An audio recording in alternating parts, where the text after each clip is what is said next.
Episode 25 with Charlie Ambler of the Daily Zen.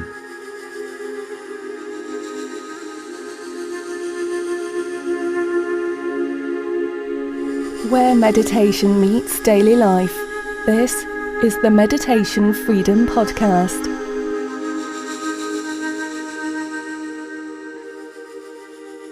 Thank you so much for listening in to the Meditation Freedom Podcast. My name is Sika Road. I'm your host. And this podcast is all about meditation and mindfulness and why we do it and how we bring it into our daily lives. And today's episode is going to be an interview with Charlie Ambler of the Daily Zen. And he has a very popular website called the Daily Zen, as well as a extremely popular Twitter account. And in this episode, Charlie will talk a little bit about how he got started with that and how he got started with his meditation practice and how it's helping him in his creative endeavors. And he's only 22 years old, but he got started with the exploration into Buddhist meditation back when he was only 13 years old or young. Charlie began the site in 2008 as a way to chronicle his study of Zen and the practice of meditation. And he currently is working on raising enough funding to work on this Daily Zen full-time, and is also writing a book about Zen practice and contemporary life. And he lives in Greenpoint, Brooklyn, and enjoys playing drums, walking, and petting other people's dogs. And I think he likes cats too. You can see a picture of him and one of the cats that he likes in the show notes for this podcast, meditationfreedom.com/25. Let's get right into the interview with Charlie Ambler of the Daily Zen. Thank you so much, Charlie, for joining this interview. Sure, my pleasure. So what I'd like to ask my guests at the beginning usually is how they got to a meditation practice, and maybe you can feel free to take as much time as you need to, just kind of go into what brought you to a meditation practice or what made you realize you needed something like that.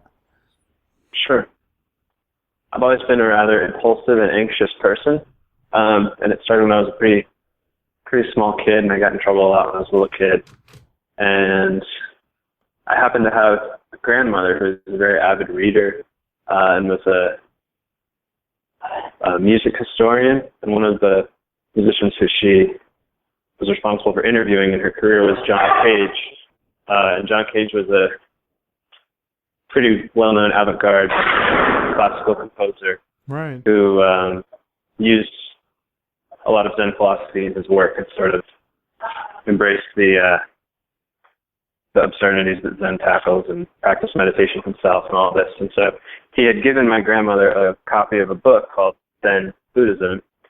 And when I was pretty young, I think probably 13, I was walking around her house and I just sort of found it, was curious about it, and so started looking through it. Mm-hmm. And I was really intrigued by all the stories in it, because I thought that they were wasn't what I had heard previously about what that practice was, and it sort of elucidated a different side of what I had heard described as Buddhism. Mm-hmm. And so I kind of looked up more about it and figured out that I really liked it, and did a lot of reading on the internet and started to look up meditation guides and all these things. And then I just started sitting in my room every night and taking 10 or 20 minutes to count my breathing and try different methods of holding my breath and different things I was reading about, basically. And I sort of settled on the simple Zazen Zen meditation, which is a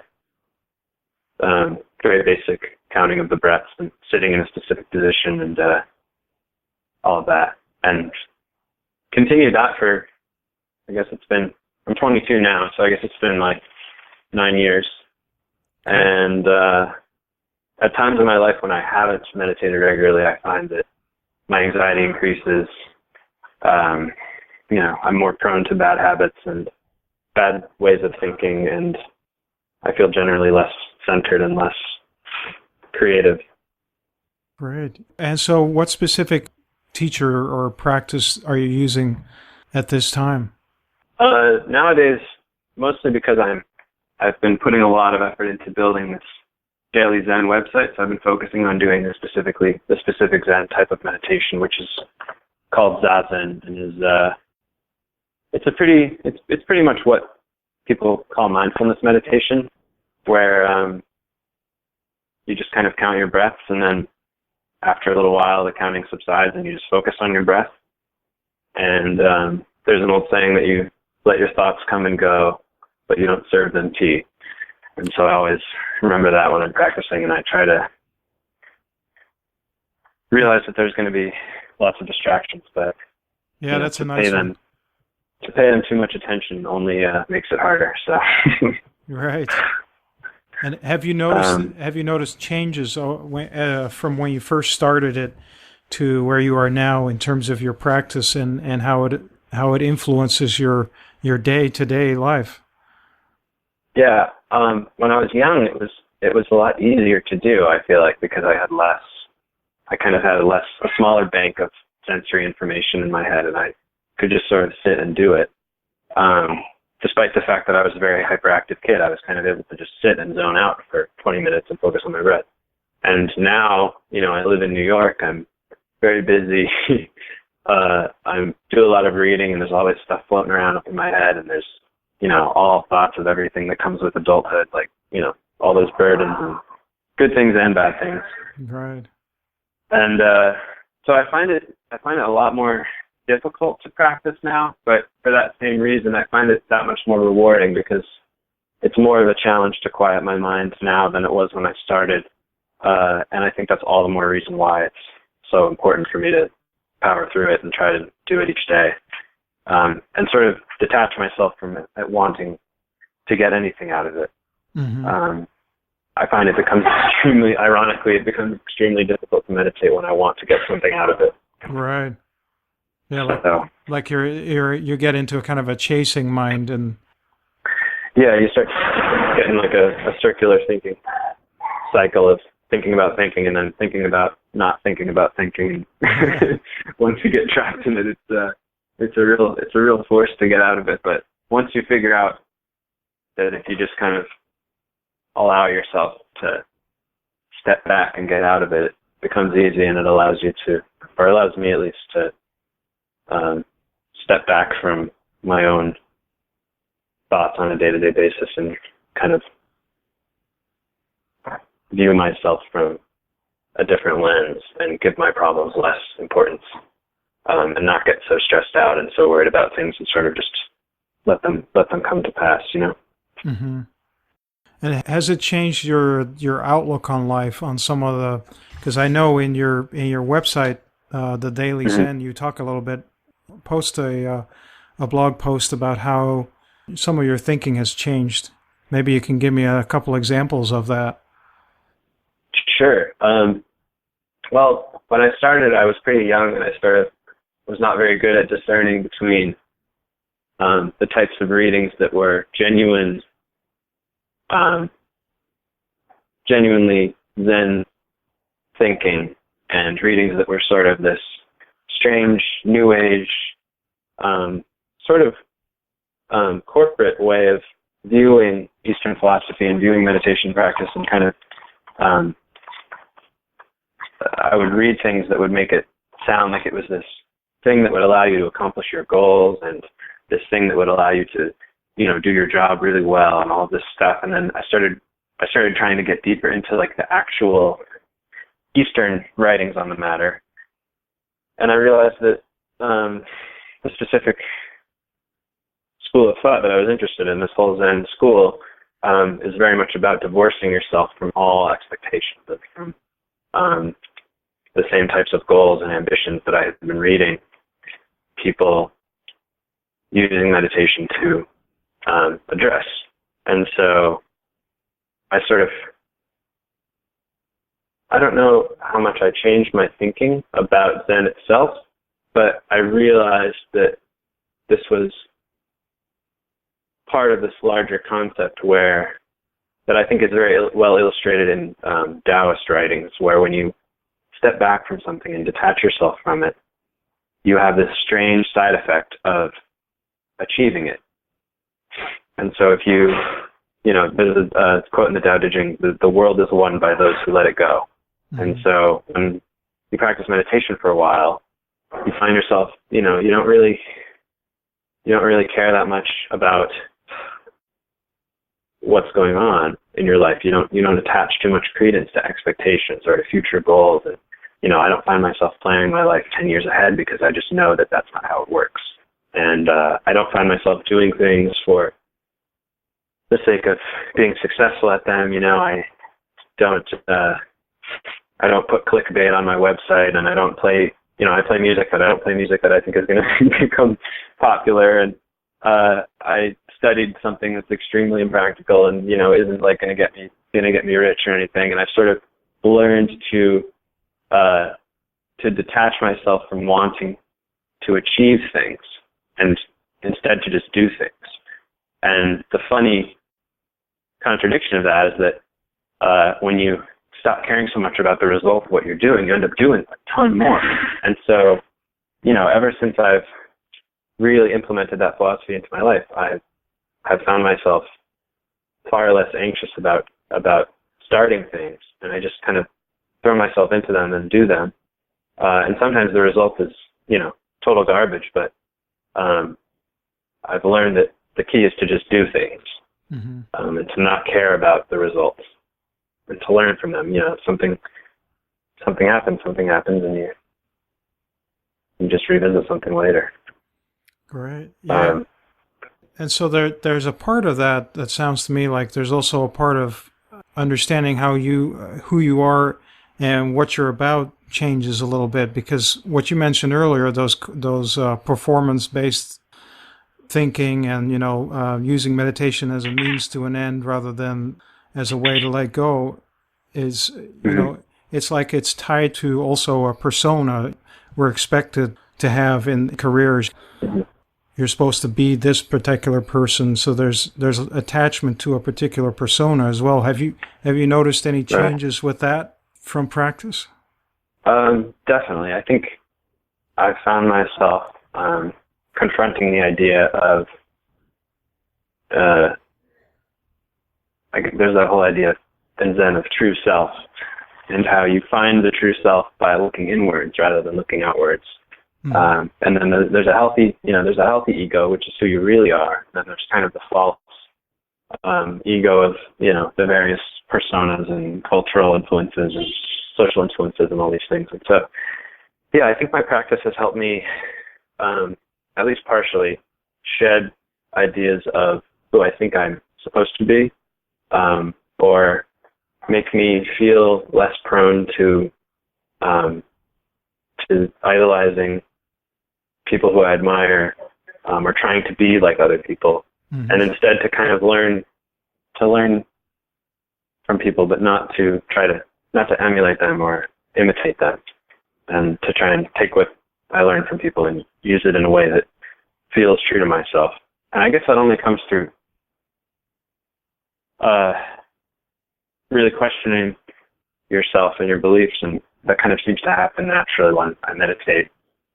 And I realize, I'm doing I'm working on this thing, and I'm not really doing it for my own reasons, and it doesn't really match up with my real self, and that's probably causing some anxiety. And then I'll, figure out a way to move away from doing that thing and try and do something that is more in line with my real self.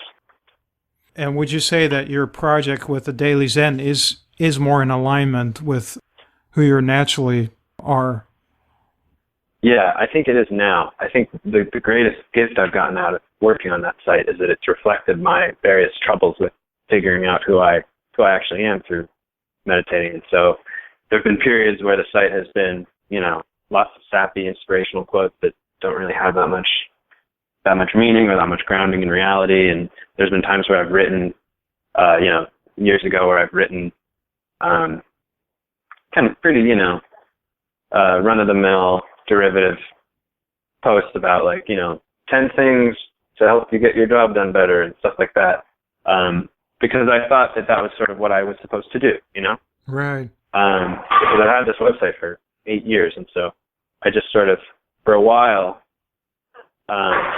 thought that there was a right way to do it, so I was doing it that way. And only fairly recently, probably in the last year or so, I've sort of really sat down and said, well, this is something that I want to keep doing for a while, and so I want to do it in a way that feels really true to myself. And so I sort of removed all advertisements from the site. I simplified the hell out of it and made it just display writing. Its sole purpose really is to display writing. And pretty pictures too. And pretty pictures, right? Yeah. I studied art history, so I'm definitely very much into the association of words and image, and so I try and curate it in a certain way. But basically, I mean, the practice itself just helped me turn the site into something that I really like and that I appreciate, and that, you know, gives me a certain sense of fulfillment, because even if no one read it, it's something that I would feel grateful to have. You know what I mean? Right. And you're expressing something that's probably wanting to express itself, I would think. Definitely. And it's the good thing about it now is that I finally feel that it's something that is real to me, that expresses who I actually am. And so the writing is so much easier now, because I'm not pandering and I'm not trying to come off in a certain way or emulate, you know, Alan Watts or Thich Nhat Hanh or whatever. I'm just writing from my own point of view about concepts that I encounter while I meditate and go about my daily life. And you know, if I get lazy and I stop meditating, the process becomes a lot more difficult. And so it both encourages me to continue my practice, and the practice itself supplies me with most of the content for the site. Huh, interesting. Yeah, and do you also sit with a group, just as an aside? Do I sit with a group? Yeah, do you like practice with others or go on retreats or? No, I haven't really. I've always just kind of kept it a solitary pursuit. And I guess that's probably because I learned it such a long time ago, or not such a long time ago, but when I was pretty young. I've gone to a few group meditation sessions, and I've taught a few friends how to do it. I'm trying to get to the point where I can lead a group meditation. I'm trying to recruit some people who read Daily Zen who would be interested in participating in that, and trying to teach people how to do it. But no, I've never gone on a session. I've never gone to a retreat. I'm sure that would be a valuable experience, but for some reason I've just never felt terribly compelled to do it.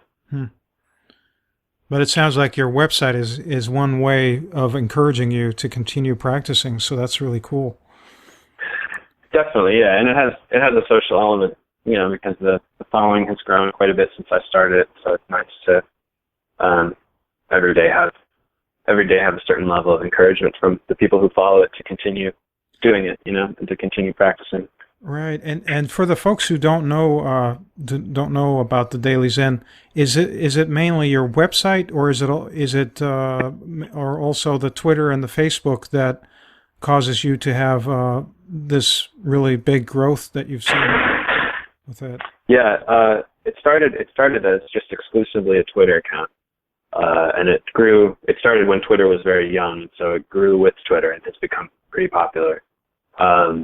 And that's where I feel the biggest sense of community with it. There's a Facebook page as well, and the website comments are disabled, so there's not much of a discussion forum on the website. Most of the discussion occurs on Facebook and primarily on Twitter. So yeah, the biggest hub of Daily Zen is on Twitter, and that's where I feel the most social interaction about it. And it's fun because it all has to be brief. It all has to be under 140 characters, which I think makes Twitter a very Zen platform, because right, people can't be verbose, and they can't be hateful really in an elaborate way, and they sort of they just got to say what they're going to say or not say it. They have to be brief, and so it ends up being a good forum for quotes and aphorisms and people being grateful for things. Yeah, that's interesting. And what have you found with the stuff that you post on Twitter that resonates the most with people? The things that resonate the most are usually um, short statements, either by myself or statements that I find quoted from books and other places that elucidate a certain idea about meditation or about mindfulness or about compassion. Um, Sort of just brief aphoristic statements that speak to people, and those tend to do very well. Sometimes they do way better than I anticipate, which is fun. I share a lot of posts to long posts, and far and away the most successful thing that I share are quotes that I think stick with people. And quotes that resonate with you as well before you put them on Twitter, or how does that work? Yeah, definitely. There are a few that I post fairly regularly because they've just always been my favorite since I first started researching this 8 years ago.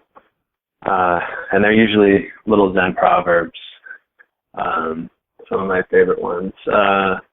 There's one that's after enlightenment, the laundry. Yeah. Let go or be dragged. That always does very well.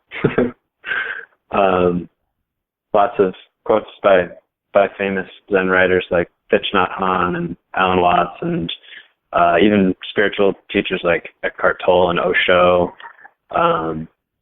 people like that.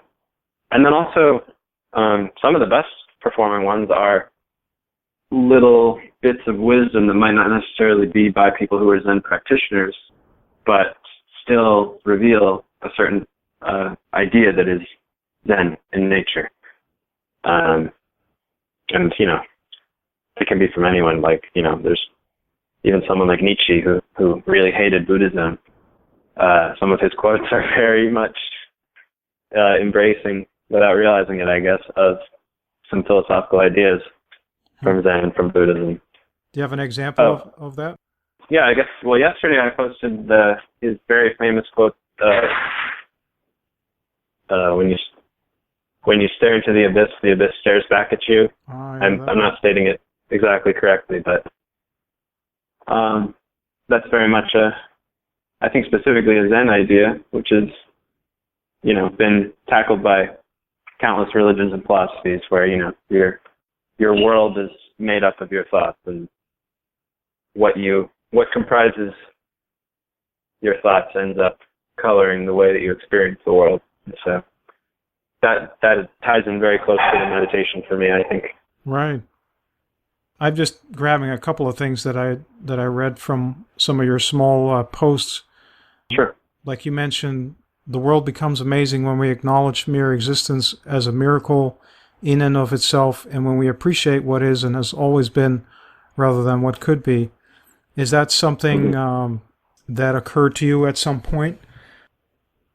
Yes, definitely. I think that is sort of a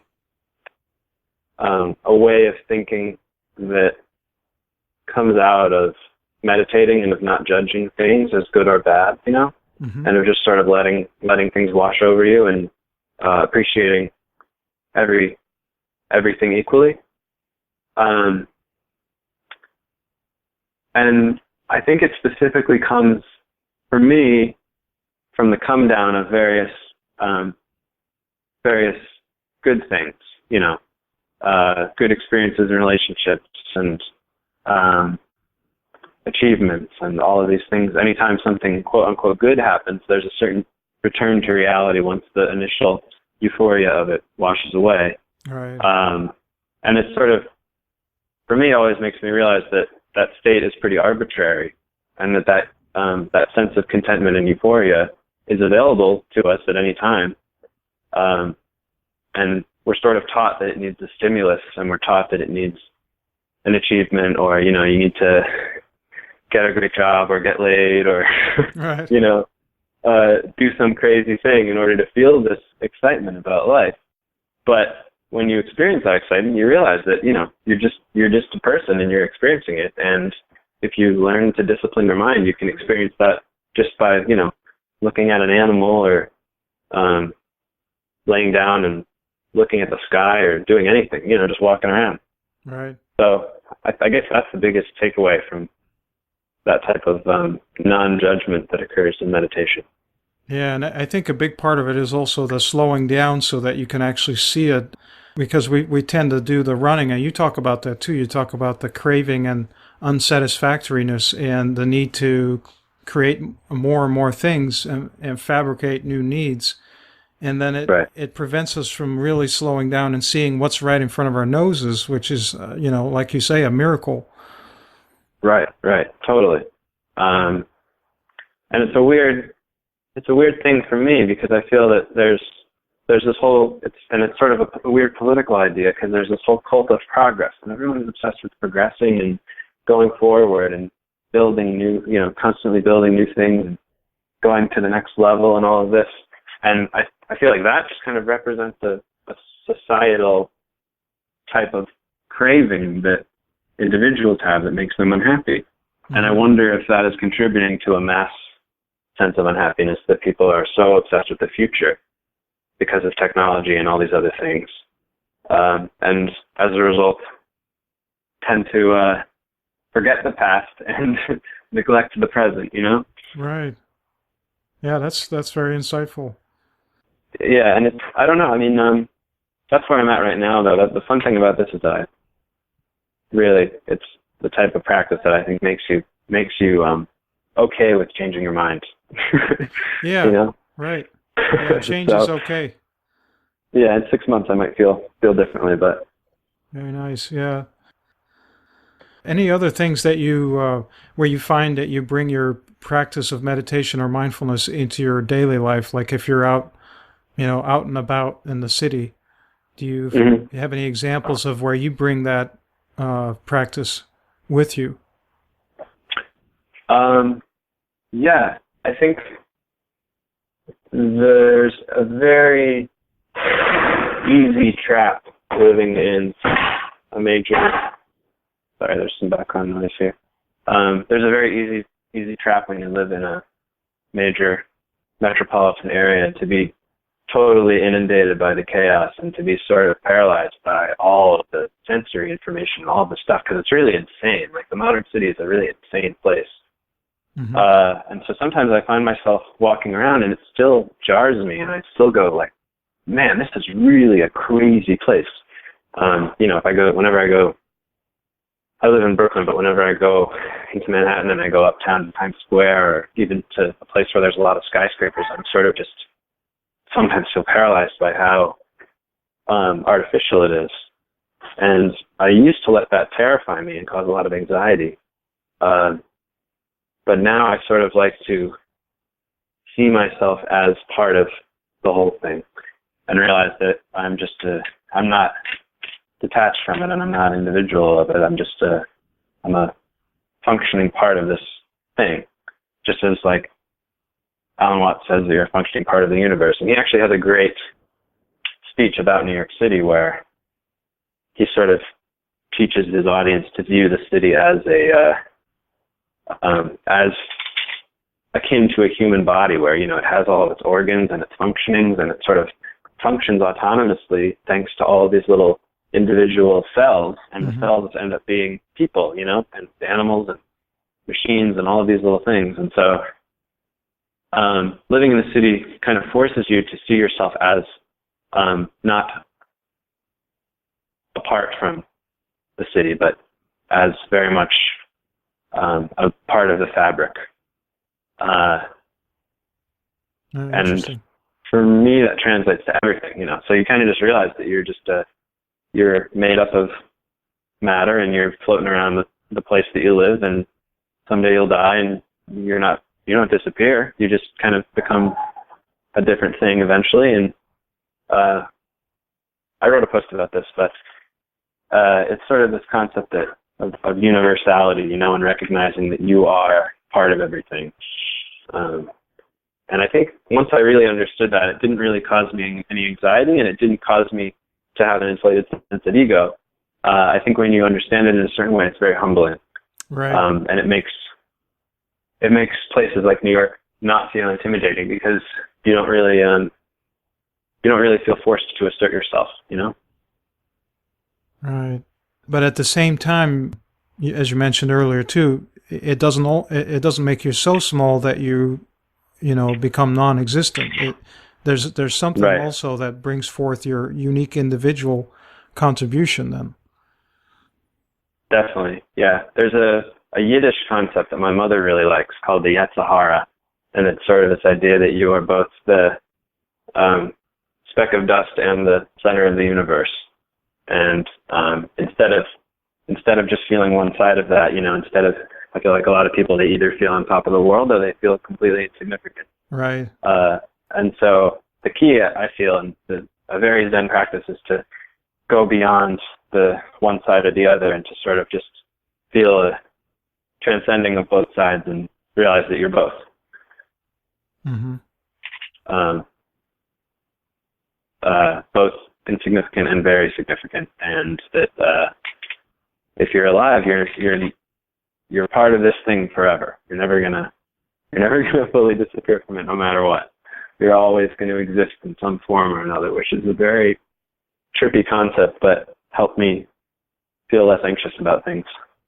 And I would think it also makes you more conscious about, the choices you make and the intentions and everything you have because you live on in some way or another. So, depending on what choices you make, those choices have consequences and they live on in some way or another. Definitely. And I think that's what karma really means. A lot of people think that karma is sort of this weird cosmic thing, but I think it's very much just the ripple effect of your actions. And yes, that's definitely true, what you're saying, to me at least. Oh, great. Well, we're just about at the end here, and maybe you want to tell people what your website is and how they can follow your stories and posts. Sure. Well, I guess the best way to follow it is to follow twitter.com/dailyzen. The website is called thedailyzen.org. There's another great website that I found out about fairly recently called Daily Zen, which posts